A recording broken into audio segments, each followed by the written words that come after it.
মন্ত্রণালয়ে এসে সবার সাথে আলোচনা করে আমার ভালো লেগেছে এবং আমার মনে হয় আমরা একসাথে ভালোভাবে কাজ করতে পারবো। তো আমরা তিনটি সিদ্ধান্ত কিংবা প্রসেস যদি বলি তিনটি বিষয়ের উপর তৈরি করেছি।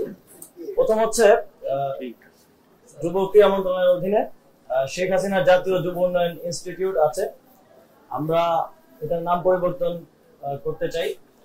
যেহেতু বাংলাদেশে একটা ম্যাসেকারের সাথে শেখ হাসিনার নাম জড়িত আছে এবং হাজার সহস্র ছাত্র জনতা মারা গিয়েছে, আমরা মনে করি তিনি এর সাথে সরাসরি যুক্ত এবং সেই জায়গা থেকে এটা শুধু আমাদের মন্ত্রণালয় না, প্রত্যেকটি স্থানে এটা করা হবে।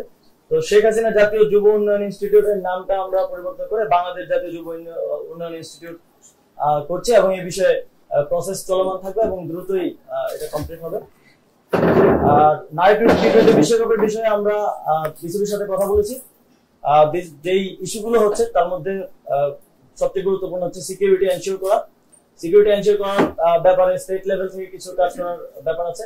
আমি আজকেই যমুনাতে গিয়ে ইউনুস স্যারের সাথে এই বিষয়ে বিস্তারিত কথা বলবো এবং তিনি একজন ক্রীড়াপ্রেমী মানুষ, তিনি অবশ্যই এটাতে আমাদেরকে সহযোগিতা করবেন এবং স্টেট লেভেল থেকে সিকিউরিটিটা আমরা এনশিওর করবো। আমরা ইউএন এর সাথেও কথা বলবো যাতে তারা সাজেস্ট করে কিছু দেশের ট্রাভেল রেস্ট্রিকশনস আছে সেগুলো যাতে সমাধান করা যায়। আর অবকাঠামোগত কিছু উন্নয়নের ব্যাপার আছে, সেগুলো মাননীয় সচিব আমাকে নিশ্চিত করেছেন যে কমপ্লিট করা হয়ে যাবে এর মধ্যেই। এবং বিসিবির বিষয়ে, যেহেতু বিসিবি একটি অটোনমাস ফেডারেশন, তো সিদ্ধান্ত তো আমরা দিতে পারবো না, আমরা বিসিবি থেকে সাজেশন নিতে পারবো, তাদেরকে সাজেশন দিতে পারবো। সো বিসিবির সভাপতি অনুপস্থিত আছেন।